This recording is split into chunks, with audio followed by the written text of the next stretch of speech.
स्वागत है आप सभी का आज की एक नई क्लास में। आपको पता होगा कि हमारा चैप्टर 1 कंप्लीट हो चुका है।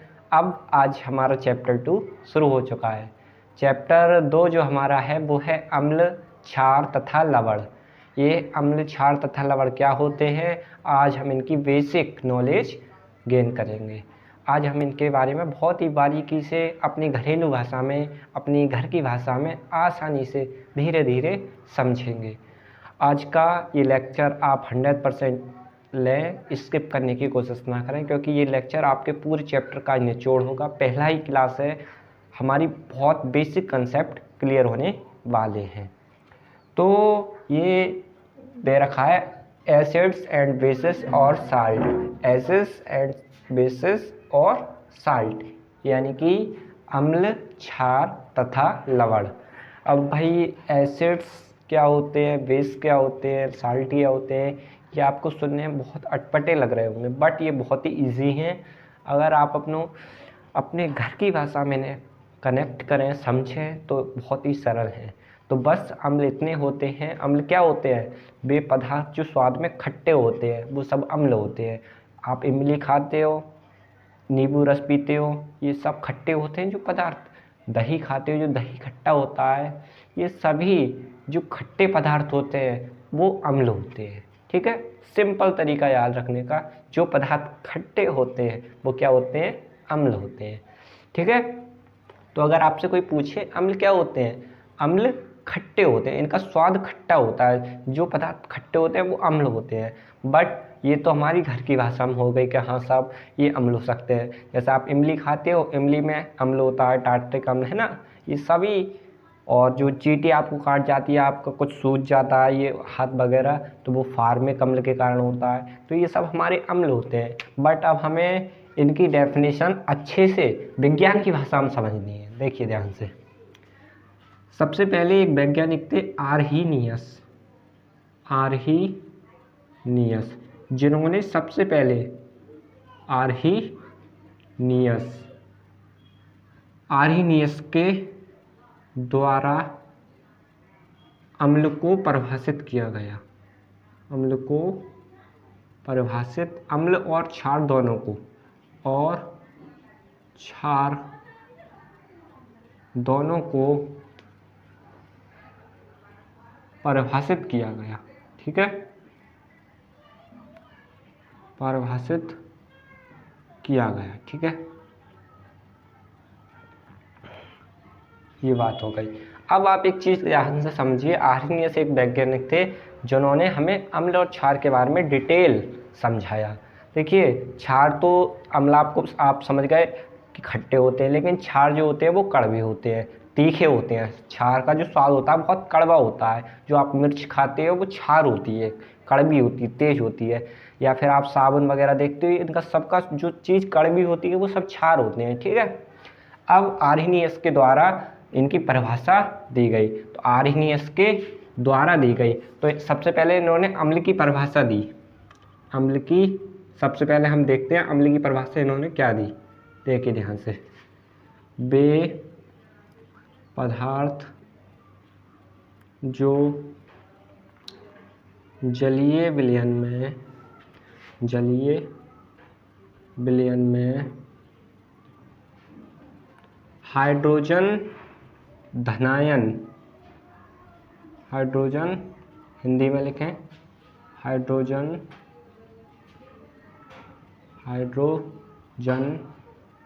धनायन, हाइड्रोजन धनायन यानी कि H+ देते हैं, अम्ल कहलाते हैं। ठीक है, तो आर्हीनियस ने बताया कि जो पदार्थ जल में हाइड्रोजन आयन देते हैं वो सब अम्ल कहलाते हैं। ठीक है, ये समझिए। अब देखिए ध्यान से, एग्जाम्पल समझिए आप, एग्जाम्पल से, सिंपल एग्जाम्पल देखिए।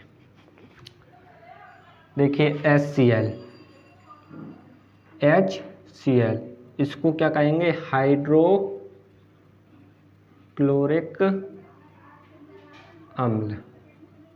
पहले आप थोड़ा समझिए, HCl क्या है, हमारा एक हाइड्रोक्लोरिक अम्ल है। अब इसका जब हम अपघटन करते हैं, इसका जलीय विलयन होता है, तो ये क्या करता है, हाइड्रोजन धनायन देता है और Cl ऋणायन बनता है। यानी अगर हम इसका कहते हैं वियोजन करते हैं अगर हम इसका, तो क्या बनता है हमारा हाइड्रोजन आयन और Cl ऋणायन। तो HCl ने क्या किया, हाइड्रोजन आयन दिया, तो HCl हमारा क्या है, एक अम्ल है, इसको हम क्या कहते हैं, हाइड्रोक्लोरिक अम्ल। ठीक है, जलीय विलयन की बात हो रही है तो हम ये लिखेंगे AQ, जलीय विलयन। देखिए थोड़े एग्जाम्पल आपको और समझ लिए फिर इनको दिखाएंगे। H, देखिए ध्यान से, HNO3 ये होता है हमारा नाइट्रिक अम्ल, नाइट्रिक अम्ल। ठीक है, सांद्र नाइट्रिक अम्ल। एक होता है हमारा H2SO4 जिसे हम बोलते हैं सल्फ्यूरिक अम्ल, सल्फ्यूरिक अम्ल। एक हमारा और बहुत सारे होते हैं ये हम लिख सकते हैं CH3COOH। ये हमारा होता है कार्बोक्सिलिक अम्ल, कार्बोक्सिलिक अम्ल। यानी सिंपल जो जलीय विलयन में हाइड्रोजन आयन देते हैं वो सब हमारे क्या होते हैं, अम्ल होते हैं। अब हम थोड़ा एक एग्जाम्पल मान लीजिए, हमने HNO3 दिया, HNO3 अगर हम इसका जल अपघटन करें या फिर हम कह सकते हैं जलीय विलयन है ये इसका, ये क्या है नाइट्रिक अम्ल, तो ये क्या देगा H+ आयन प्लस NO3 ऋणायन। तो ये इन्होंने बताया कि जो जलीय विलयन में हाइड्रोजन आयन देते हैं वो सब अम्ल होते हैं। ठीक है, थोड़ा आपको डिटेल में समझना है, इनमें सब में H जरूर होगा। ठीक है, H 100% होगा। ये नाइट्रिक अम्ल, सल्फ्यूरिक अम्ल, बहुत सारे अम्ल होते हैं, जब हम आपको करवाएंगे इनकी अभिक्रियाएं वगैरह तब आपको बताएंगे। ठीक है, उसके बाद देखते हैं आगे। अब आर्हीनियस के अनुसार क्षार की परिभाषा देखिए, क्षार क्या होते हैं। आर्हीनियस के अनुसार क्षार की परिभाषा, क्षार, क्षार देखिए ध्यान से, इंग्लिश में इसे कहते हैं बेस। अब ये क्षार क्या होता है आर्हीनियस के अनुसार, आर्हीनियस के अनुसार क्षार की परिभाषा क्या है सुनिए, वे पदार्थ जो जलीय विलयन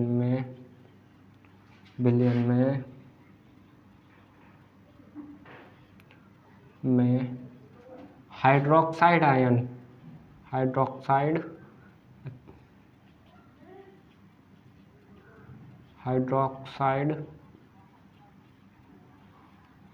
आयन यानी कि OH ऋणायन देते हैं, क्षार कहलाते हैं, क्षार कहलाते हैं। अब ये OH आयन क्या होता है इसे समझते हैं। देखिए ध्यान से, जो सॉलिड स्टेट होती है, सॉलिड स्टेट यानी ठोस अवस्था में जो किसी भी पदार्थ के जो पार्टिकल होते हैं, कण होते हैं, वो परमाणु या अणु होते हैं, लेकिन जलीय अवस्था में वो आयन होते हैं। ठीक है, आपको याद रखना है। अब एग्जाम्पल देखते हैं। देखिए अब आपको थोड़ा सिंप्लीफाइड करते हैं इसे। देखिए CaOH का होल ट्वाइस, कैल्शियम हाइड्रोक्साइड, ये हमारा एक क्षार है। पहले इसकी एग्जाम्पल्स देखते हैं। दूसरा NaOH, ये भी हमारा एक क्षार है। BaOH का होल ट्वाइस, ये भी हमारा क्षार है, बेरियम हाइड्रोक्साइड। जिनके पीछे OH होगा, सिंपल आपको याद रखना है, वो सभी क्या होंगे, क्षार होंगे। ठीक है, अब देखिए EtC, calcium hydroxide, sodium hydroxide, barium hydroxide. ठीक है, ये सभी हमारे क्या हैं, क्षार हैं। अब इनकी अभिक्रियाएं देखते हैं। सबसे पहले हम सिंपली लेते हैं NaOH। NaOH को क्या कहते हैं, बोलिए, धावन सोडा। अब देखिए NaOH एक हमारा क्या है, क्षार है। अब इसका विलयन, जब ये विलयन होता है, या कह सकते हैं जब हम इसकी अभिक्रिया जल से कराते हैं, इसे जल में मिलाते हैं, तो ये Na धनायन प्लस OH ऋणायन में टूट जाता है, यानी कि इसने क्या दिया, OH ऋणायन दिया। तो ये हमारा एक क्या है, क्षार है। जो भी पदार्थ जल में OH ऋणायन देंगे यानी हाइड्रोक्साइड आयन देंगे, एक इसका है माइनस का, तो हाइड्रोक्साइड ऋणायन देंगे तो उन्हें हम क्या कहेंगे, क्षार कहेंगे। तो ये सब बातें सर आर्हेनियस जो एक वैज्ञानिक थे उन्होंने बताई थी, बट ये केवल उन्हीं पदार्थों के लिए लागू थी जो विलयन अवस्था में थे, यानी लिक्विड स्टेट में थे, या फिर हम जिनका जल अपघटन कर सकते थे, विद्युत वियोजन कर सकते। सिंपली आर्हेनियस केवल जो आर्हेनियस की जो परिभाषाएं थी, नियम थे, वो केवल विलयनों पर लागू हो रहे थे। तो इनकी जो बात थी वो यहाँ तक ही सीमित रही। उसके बाद अब जो पदार्थ ठोस अवस्था में थे उनको एक्सप्लेन करने के लिए दो वैज्ञानिक और आए जिन्होंने अपनी बातें बताई। कौन कौन थे, देखिए, लॉरी और ब्रोनस्टेड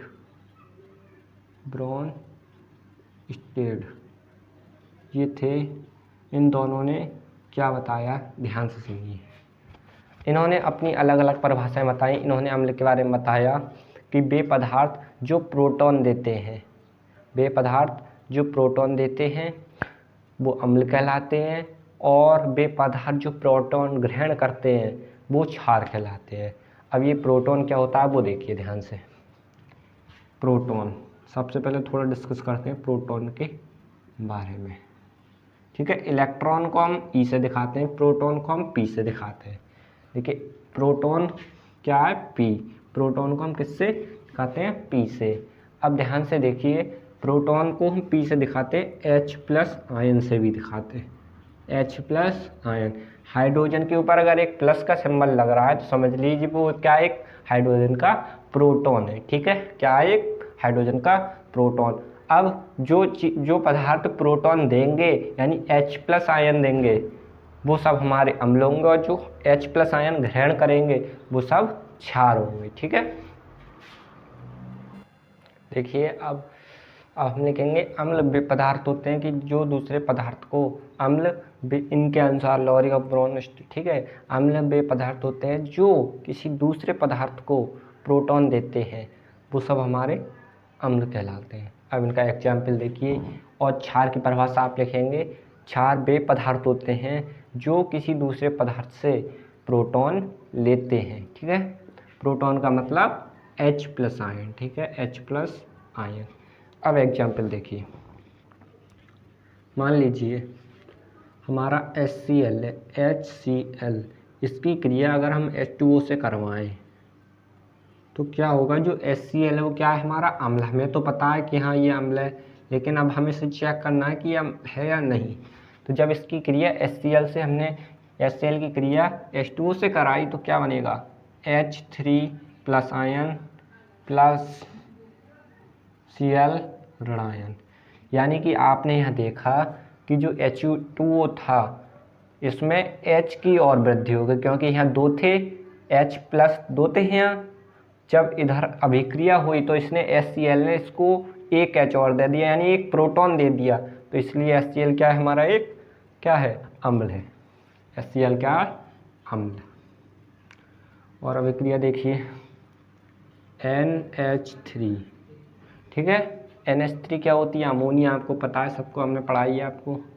जब ये जल से अभिक्रिया करती है तो क्या होता है, ध्यान से देखिए। अब देखिए जब ये जल से अभिक्रिया करती है तो NH4 प्लस NH4, देखिए ध्यान से, ये इसने क्या किया, NH4 plus OH ऋणायन, NH4 plus, ठीक है। हाँ देखिए इस अभिक्रिया को ध्यान से देखिए। इस अभिक्रिया में क्या हुआ कि NH3 जो था इसमें ध्यान से देखिए, जो NH3 था ये क्या है, अमोनिया। सबसे पहले ध्यान समझिए, अमोनिया, ठीक है। इसने क्या किया कि H2O से अभिक्रिया की, H2O से क्या की, अभिक्रिया की, जब अभिक्रिया की तो NH4 बनाया, यानी कि इसने एक H H2O से ले लिया, यानी कि एक प्रोटॉन इसने ग्रहण कर लिया। तो ये क्या बन गया हमारा NH4, जिसे मैथेन कहते हैं ना, और OH ऋणायन बन गया। तो अमोनिया का एक क्षार है, क्या है, एक क्षार, क्योंकि इसने एक प्रोटॉन ले लिया। देखिए यहाँ से NH, यहाँ हाइड्रोजन 3 थे, लेकिन यहाँ अभिक्रिया होने के बाद 4 हो गए। 4 होने का मतलब ये है कि इसने एक H से ले लिया, H2O से एक प्रोटॉन इसने ले लिया। यहाँ क्या हुआ कि HCl ने अपना एक प्रोटॉन यानी H+ इसको दे दिया H2O को, तो ये हमारा क्षार हो गया। तो जो प्रोटॉन लेते हैं वो क्षार, और जो प्रोटॉन देते हैं वो क्या होते हैं, हमारे अम्ल।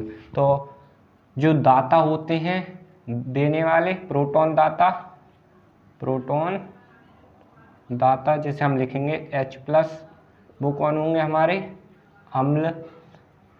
और प्रोटॉन ग्राही कौन होंगे हमारे, बताइए, प्रोटॉन ग्राही कौन होंगे, क्षार। तो जो प्रोटॉन लेते हैं वो क्षार, जो प्रोटॉन देते हैं वो अम्ल होते हैं। और अगर आपकी घर की भाषा में समझें, जो पदार्थ खट्टे होते हैं वो अम्ल होते हैं, जो कड़वे होते हैं स्वाद में वो क्षार होते हैं। तो बस आज की क्लास में इतना ही। अगले क्लासेस में हम इनके गुणधर्म के बारे में समझेंगे, क्या क्या गुण हो सकते हैं अम्ल और क्षार के। तो आज की क्लास अगर अच्छी लगी हो तो क्लास को शेयर करें अपने फ्रेंड्स के साथ, और चैनल पर पहली बार हो तो चैनल को सब्सक्राइब